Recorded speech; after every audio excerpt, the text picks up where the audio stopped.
ladies and gentlemen, it's a Ukrainian show on Pod TV, originally called Ukraine, Russia, China. Although these days it would probably include Iran, Israel, and probably a bunch of other countries. However, Ukraine is still in the center of our programs. And today I'd like to introduce Professor Jonathan Lockwood. Welcome to the show. Oh, Hello. as soon as your producer stops doing those visual gymnastics, Oh, well, glad to be here. I was getting dizzy. thank you, Jonathan. And I will have a founder of the network, Nick Oliveda. Welcome to the show, Nick. Hey, Sasha. How are we doing? Okay, great.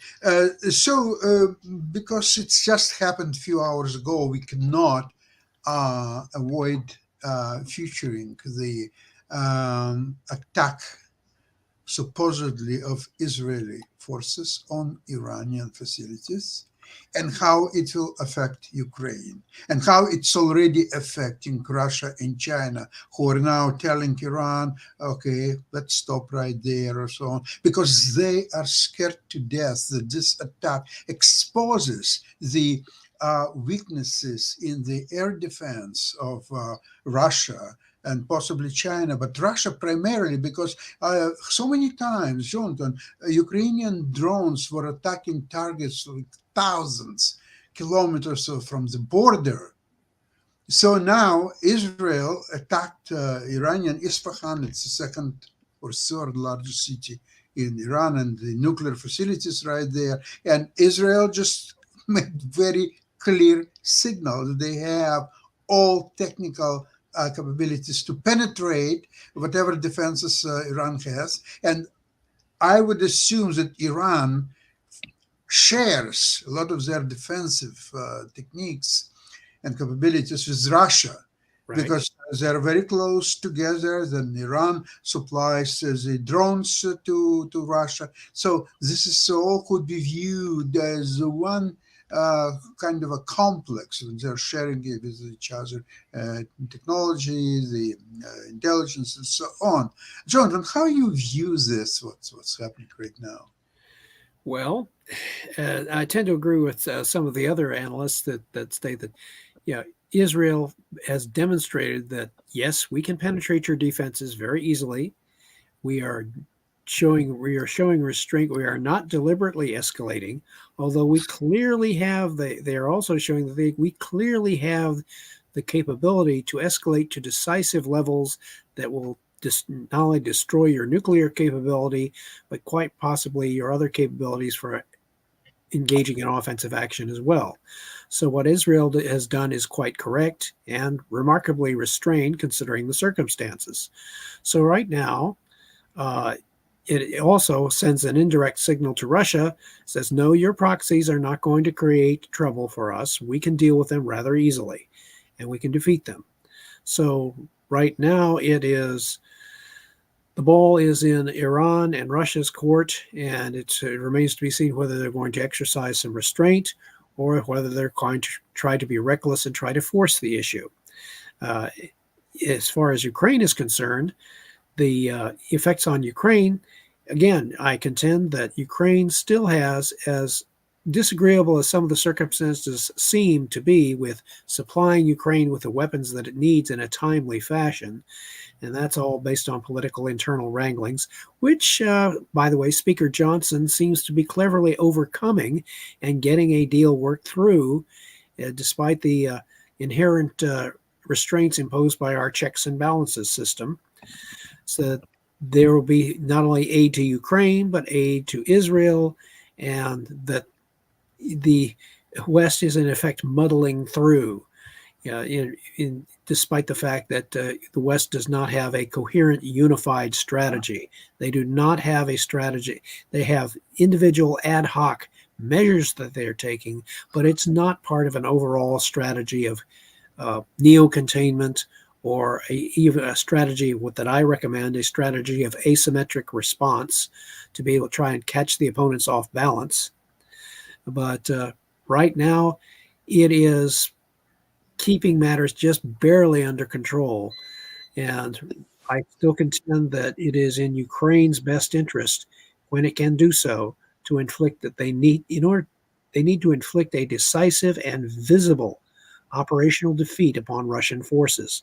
The most likely candidate for that operational defeat would be cutting off the logistical and reinforcement link between the Crimea and Russia, destroy that bridge, render it useless, cut off their supplies, isolate the Russian occupation forces in Crimea, and then that sets up the Crimea for the Ukrainians to commit their strategic reserve, defeat the Russian occupation forces in Crimea, and inflict such a visible operational defeat that the Russians will not be able to explain away or excuse.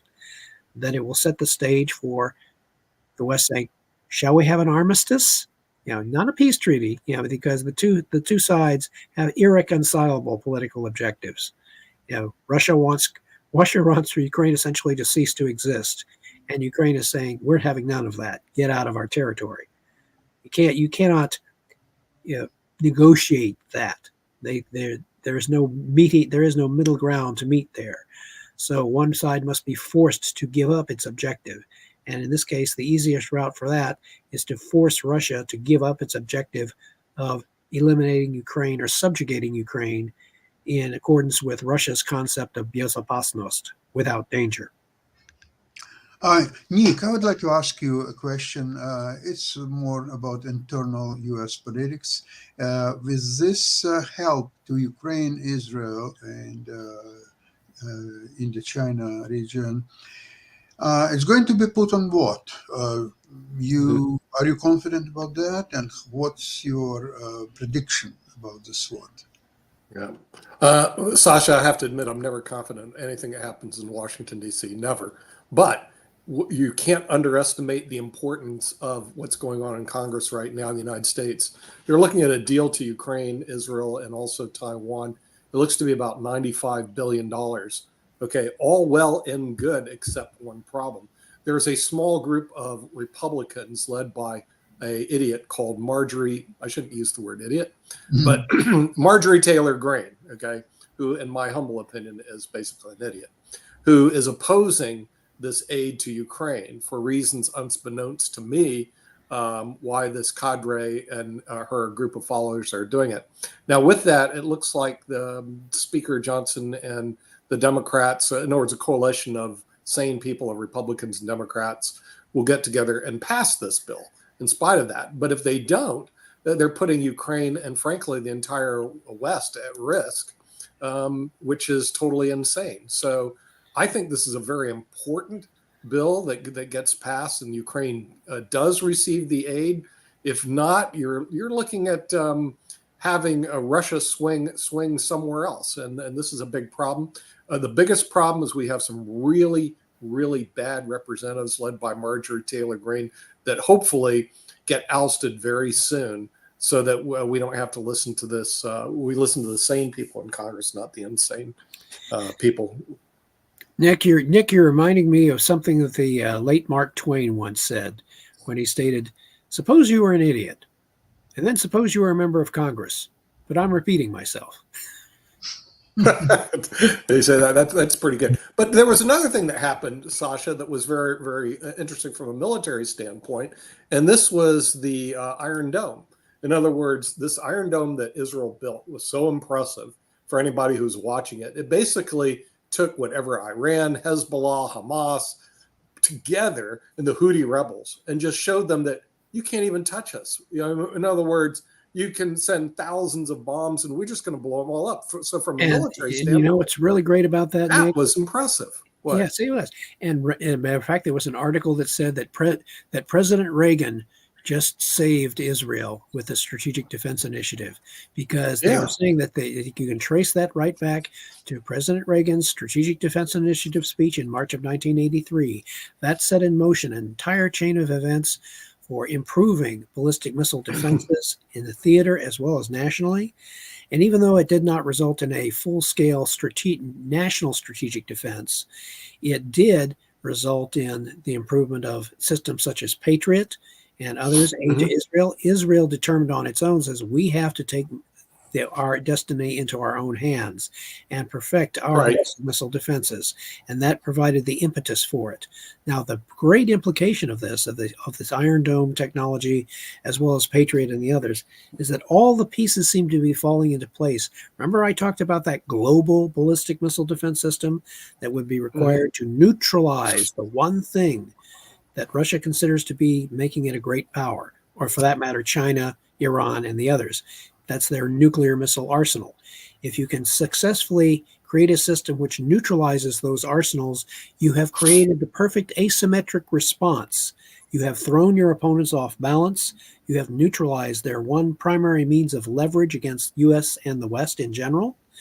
And by doing so, the one remaining component that needs to be put in place is a space-based defense armed where you have an upgraded space force with a space fleet armed with laser weapons capable of destroying nuclear missiles in their boost phase.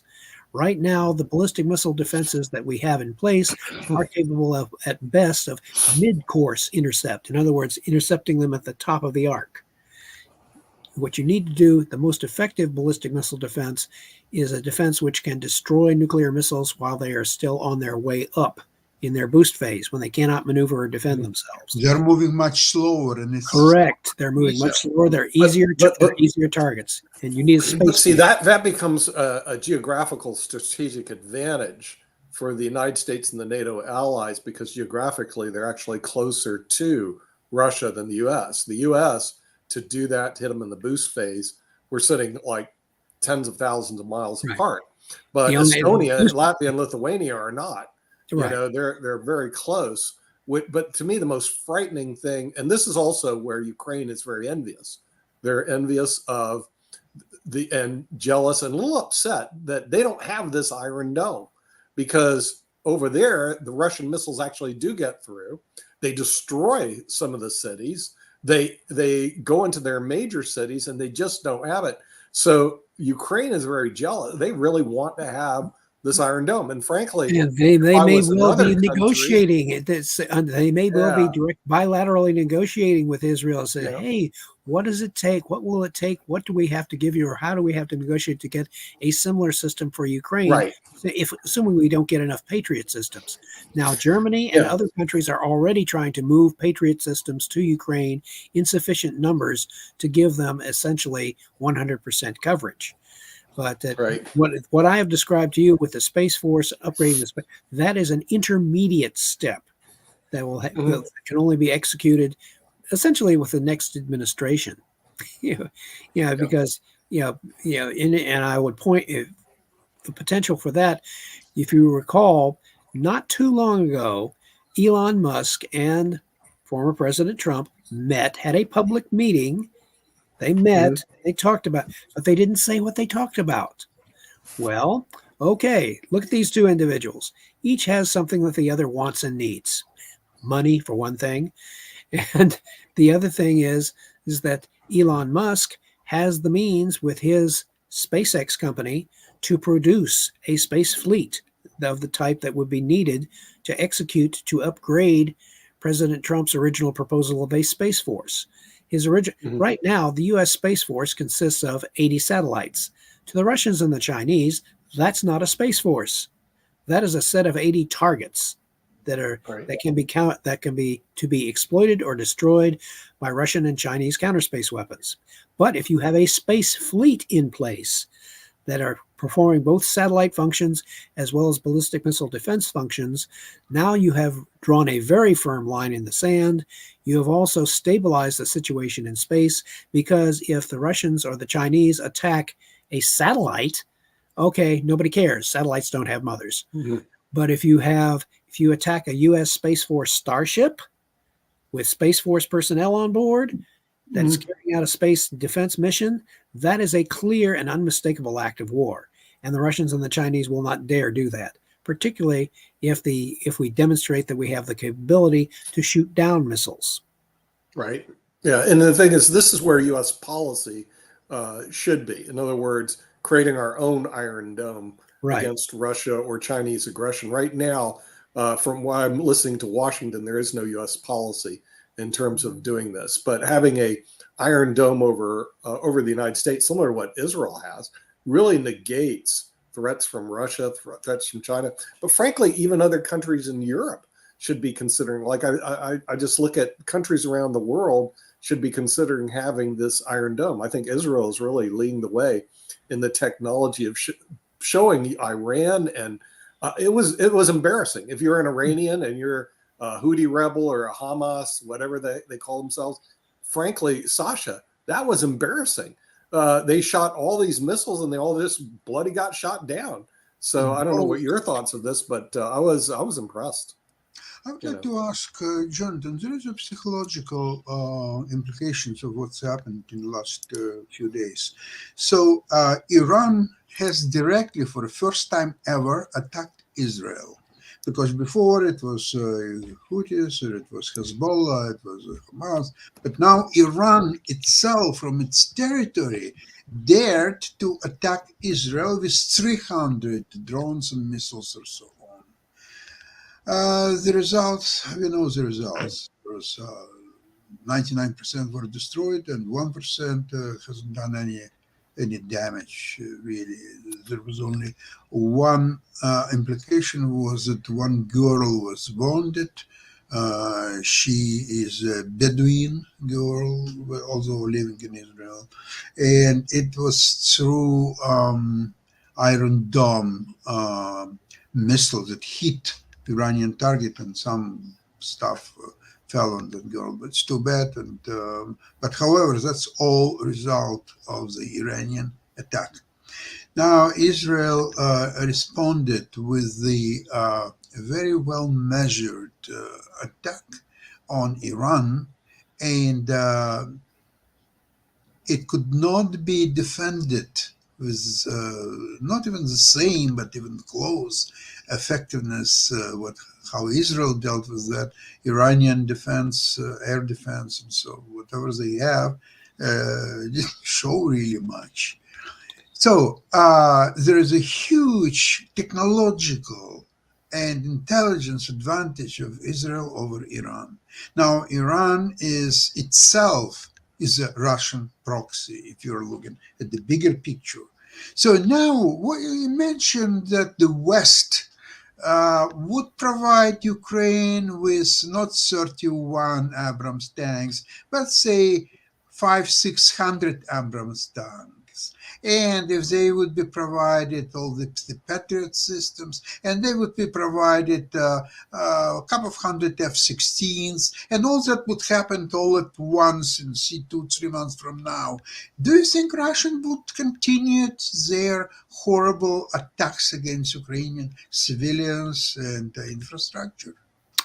If the United States and NATO allies supply Ukraine with more Patriot systems, and in addition to the other systems, I mean, rather than large numbers of any one particular system, if they provide Ukraine with sufficient capability, not only so that Ukraine can block any Russian missile and air and missile strikes and provide that shield where that Israel so effectively demonstrated against Iran, but if they can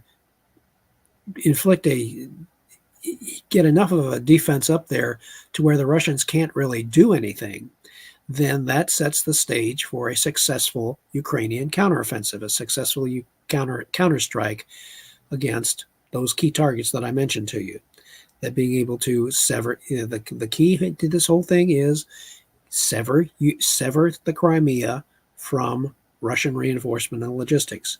If you can do that by establishing air superiority over Ukraine and the Crimea, and if you can at the same time integrate the additional weapons that they are getting in such a way that the Russians are unprepared for it. Therefore, when you combine that with the massive numbers of drones that the Ukrainians are launching successfully against Russian targets deep inside Russia, as well as up on the front lines, the cumulative effect of all of this is going to be a stifling of the Russian offensive. Contrary to and I can't help but think that there's a lot of disinformation going on out there. Disinformation reports about how Ukraine's defense is collapsing. And this is It's very reminiscent of, well, disinformation campaigns that the Soviets attempted during the Cold War. And nevertheless, this is something you need to be able to read through this and look at the actual situation. And if the Ukrainians are able to, again, successfully integrate the aid that they're able to get, and once this aid from the U.S. is finally passed, and the Ukrainians are able to make up the other shortfalls in ammunition and other things that the other NATO allies, by the way, are also trying to make up on their own bilaterally with Ukraine with whatever they have available. So if they can do all of this, and I have complete confidence in the ability of the Ukrainian military leadership to successfully integrate what they get and use it to fashion a successful counterattack. Interesting enough, in the last couple of days, I was reading a lot of materials that were just published recently about in the peace, so-called peace negotiations between Russia and Ukraine. I'm talking about sometime in March, April of 2022. And there were meetings, actually live meetings between the delegations and so on, and eventually it didn't yield any results. And the analysis of that was that first of all, Russia had the attitude that it either about to win the war or maybe it's already won the war, and therefore they can dictate the terms of any peace being negotiated. And if not that, then they would insist that Ukraine will not be a member of NATO in foreseeable future, and the Ukrainian military force will be limited to some ridiculous number like 80,000 force. So that would allow Russia in next few weeks to prepare a new attack, even more devastating now, because their Ukrainian army would be 80,000 strong, and it would be defeated in a matter of 2.5 hours. It's just incredible, and it was quite when it was published in a World News World Report, or one of these publications. I'm pretty sure Jordan maybe ran across that. If not, I can locate it and send you a link. So it's quite interesting. It's going from meeting to meeting, and what was discussed, what was agreed, what was disagreed upon, and so on. It's all now water under the bridge, of course, for all. But it just shows how any negotiations with Russia are, in my opinion, completely fruitless and cannot yield any positive result for Ukraine. And remember, the Russians did not have a concept or a word for compromise until very recently in the 90s. They finally incorporated the English word compromise, gave it essentially in their language, but the thing you have to remember is we translate compromise as essentially, agreement. Meeting. We call it meeting the other person halfway. Exactly. And the Russians translate their word for compromise as mutual surrender. That's why not both sides win, but not both sides win something, but both sides lose. And this is why compromise in itself, there is a compromise. There is a word in Russian which is very close to compromise, compromise. But compromise in Russian language is very, very negative word. And people who are ready to compromise or compromise, they are traitors, they're enemies of the people. It's a highly negative word in Russian language, unlike compromise. Ironically, though, one that they borrowed from English. They borrowed it from English, and then they twisted the meaning to give it their own particular interpretation. Just like with the word deterrence, for example. When I did my research into the Russian view of U.S. strategy way back in the 80s, they had. I was noting that when in certain articles on U.S. strategy, when the word deterrence would be encountered, the Russians would, print the word in English, and then they would translate it in two ways. One way was that one word I always have trouble is "shdержание," to restrain or hold in check. The other word is "ustrashение," intimidation.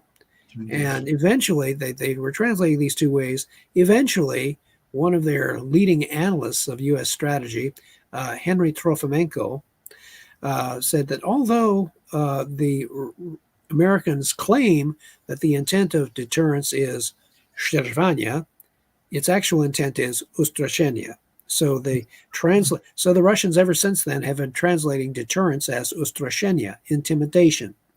So, and I always told my students, if you ever want to get a really good idea of how the Russians really view deterrence, just take the word intimidation and substitute it into any American speech that uses the word deterrence. Substitute the word intimidation, and then you get a pretty good idea of how the Russians interpret things.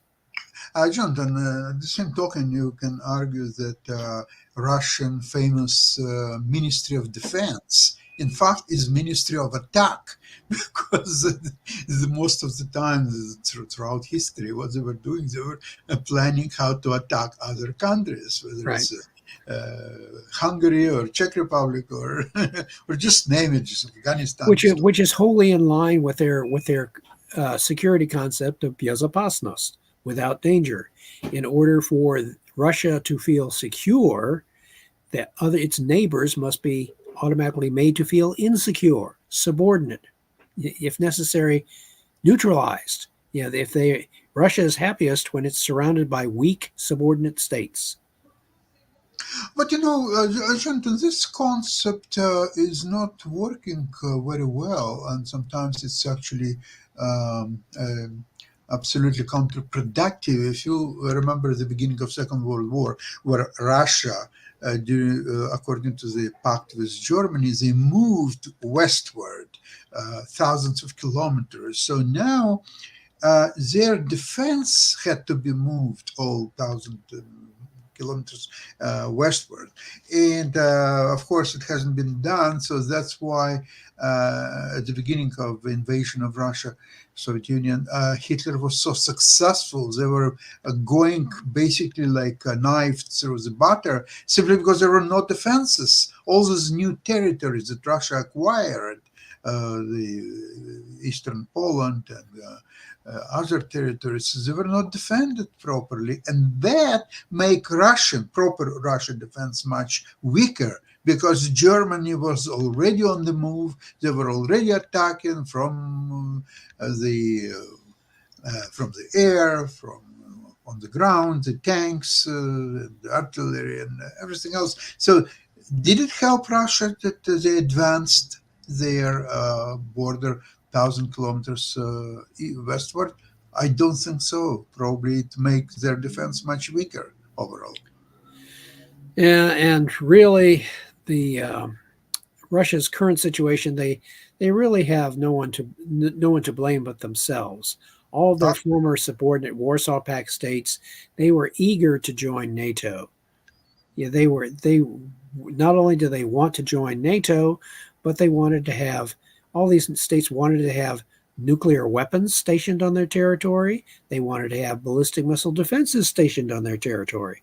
Heck, if we gave them everything that they wanted, each one of those former Warsaw Pact members would have an American troop contingent stationed on their territory to act as a tripwire.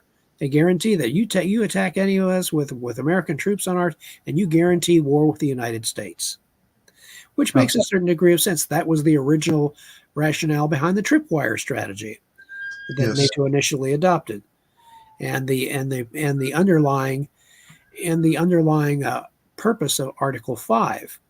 With this attack, Clark Clifford, I believe, a former Secretary of State, put it. He says, NATO essentially said to the Soviet Union, attack any one of these member states, and you have attacked the United States, and you are at war with the United States, which is a powerful deterrent. Absolutely. And before we finish, I would like to address the situation inside Russia, more and more people are voicing their protest against this war, because people realizing that, okay, the third year, on both sides, well over 500,000 people died. It's in comparison, I think it's more than United States lost in all Second World War. That's It not is. It's now. It has. In fact, the Russian casualties have exceeded the casualties that the U.S. sustained during the Second World War. That's true. so. Second World War, but it was a second. It was World War. Yeah. First of all, and the second one involved several countries, and it was a struggle against the very aggressive and inhumane regime of Hitler in Germany. Now, what's happening here? Did Ukraine really threatening in 2022 Russia? Nobody believes so. It's impossible. So the cost of invasion of Ukraine, it's a result dismal. It's the third year, and hundreds of thousands Russians killed. So remember, the Second World War was devastating for Russian people. They lost, well, it's believed 27 million people, although number could be even bigger. But it than could that. be even higher if you rolled in the cost of Stalin's purges into Oh, that. I mean, the number just becomes just absolutely mind-boggling. absolutely. So right now, in a peaceful time, nobody attacked Russia, and they already lost a few 100,000 people. Right. And if And they've strengthened. They have galvanized the NATO alliance. They have strengthened the NATO alliance by getting Sweden and Finland as members of the alliance. And they've now got a much longer hostile territory to defend against, because Finland is making it clear that they are going to, put defenses on their borders, and I can eventually see Finland inviting other NATO troops, and specifically, I wouldn't be surprised to see them inviting American troops and American air defenses and Patriot systems and other things as you expand this. Raytheon is already getting a lot of orders for expanding and producing more Patriot systems. That the demand is there. Yeah, demand is there for all over the world, not just Ukraine. So. Yeah. I think India and Pakistan, everywhere around the world, everybody wants maybe it's the only country that doesn't want it, maybe Aruba, but that's a special case. But then again, all Aruba has to do is just look attractive. Just keep a nice climate, look attractive, have nice tourist sites, and the rest of the world will take care of you. We will visit you. We will be nice to you. Yeah. Jonathan, thank you so much for today's program. And I hope to see you very soon, next Tuesday, same place, same time. Slava Ukraine, glory to Ukraine, and have a great weekend. You do the same. Thank you. Bye-bye, everybody.